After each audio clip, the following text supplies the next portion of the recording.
Magandang araw. So ngayon nga magluluto ako ng sinigang na hipon. So ito yung order o request ng ating prinsipe. So magluluto tayo ngayon ng sinigang na hipon sa maulan na araw.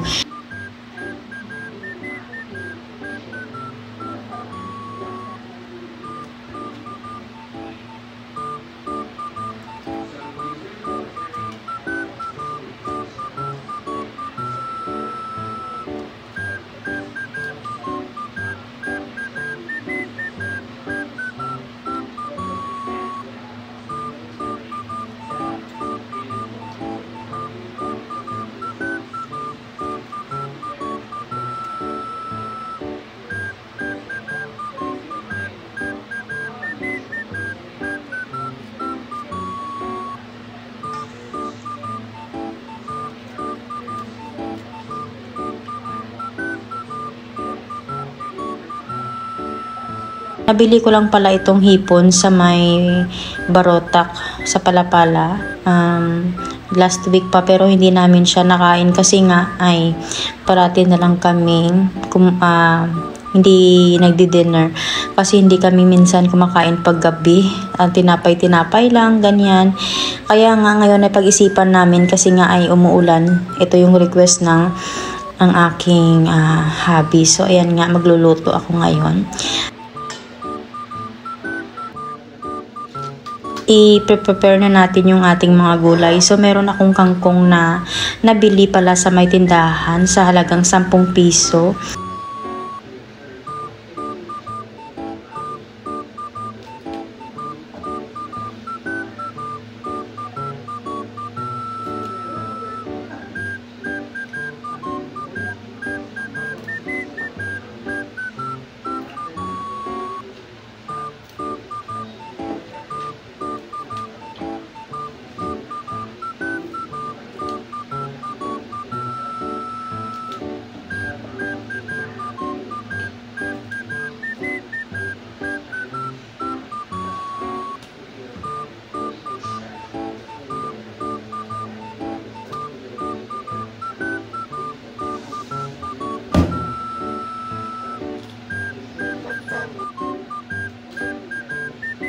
So ayan na nga, hinugasan ko na itong 10 pisong sitaw or latoy sa aming dialect. Syempre hindi mahuhuli ang sitaw pag nagsisigang tayo. So kailangan natin lagyan ng sitaw. Syempre pwede naman, optional lang naman kung gusto nyo lang naman.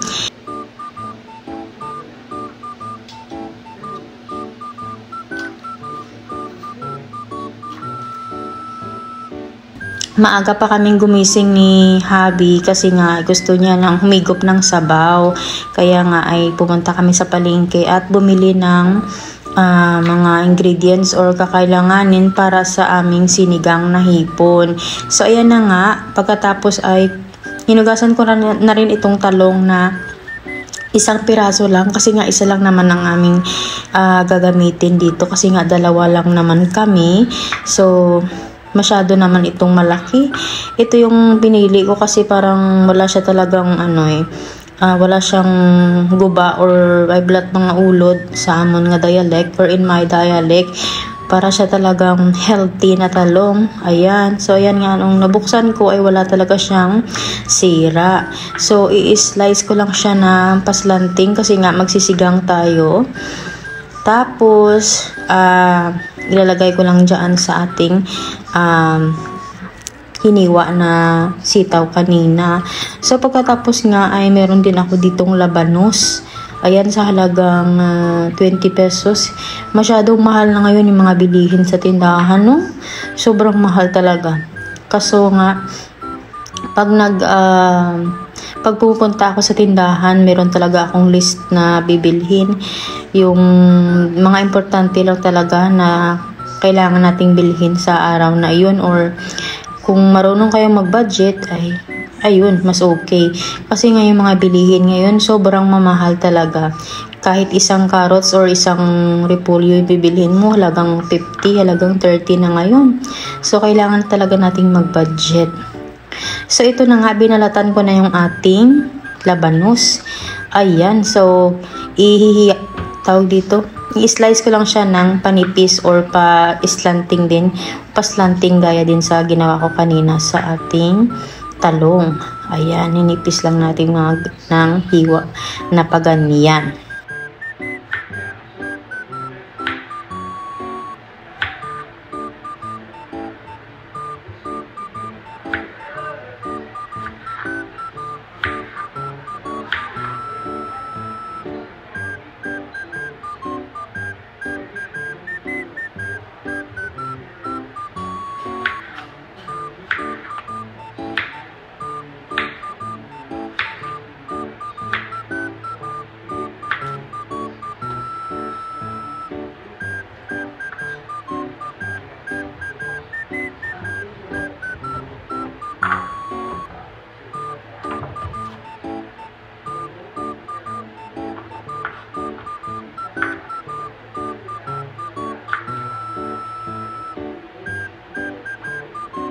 So, yan yung okra na iyan. I-slice ko din yan ng paslant. Gaya din sa ginawa ko kanina sa talong.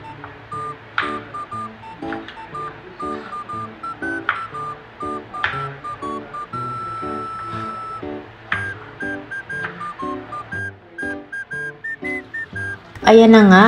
Syempre may sinigang mix tayo na gagamitin, pero gagamit pa rin ako ng kamatis dito para naman mas masarap at mas masustansya yung ating sinigang na hipon. Ayan, so maglalagay ako ng 3 kamatis since nakikita ko yung kamatis ko dyan sa may lagayan na parang mabubulok na. So ilagay na natin itong 3 kamatis. So pagkatapos nga ay naghiwa na nga rin ako ng sibuyas.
Ayan, hinugasan ko na yung ating vegetables.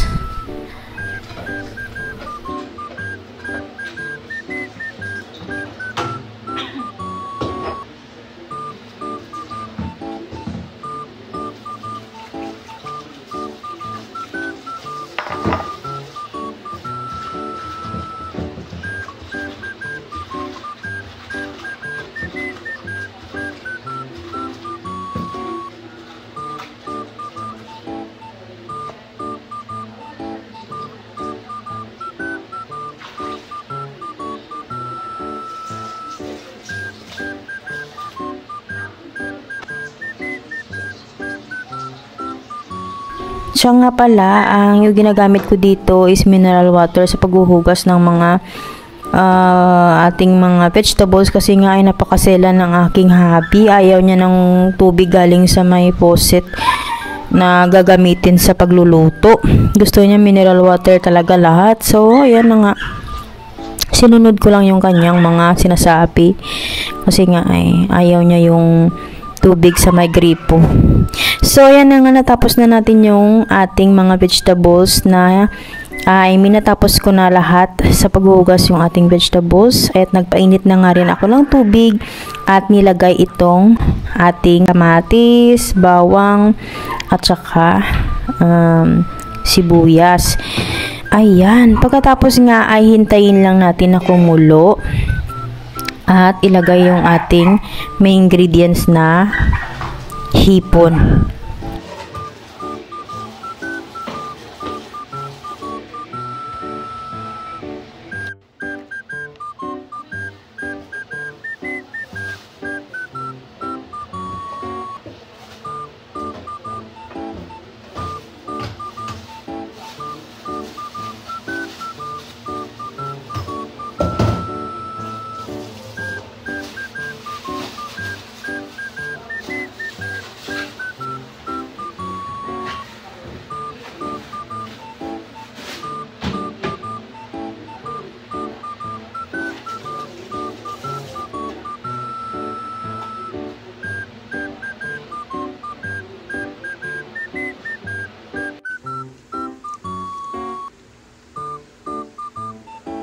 Isa na nga at ilagay na natin yung ating hipon.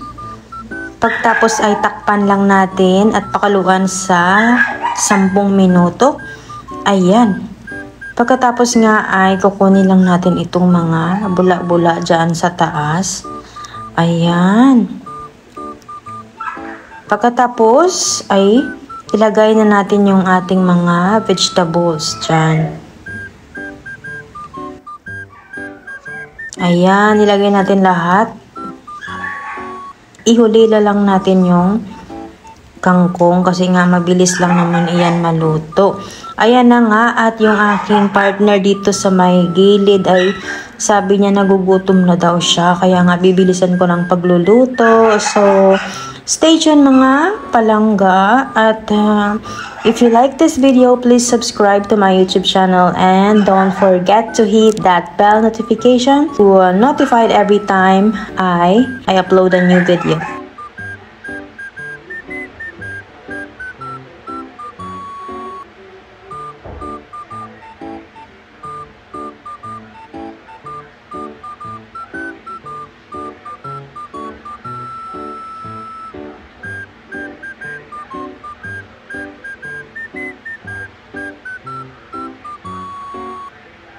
At ayan na nga, malapit na tayong matapos. Ilagay na natin yung ating sikretong pampalasang sangkap. Ayan. At ito na nga, ilalagay na natin yung ating panghuling vegetables dyan. Yan yung ating kangkong. Pagtapos takman lang natin at pakaluan ng 3 minuto at pwede na natin itong hanguin. Ayan.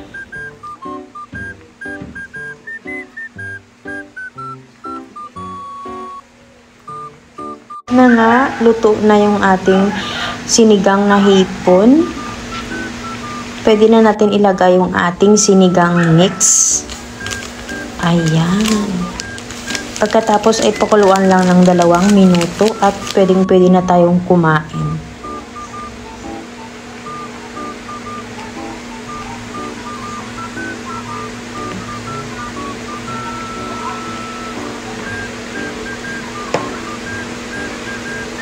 Ayan na nga at luto na yung ating sinigang na hipon.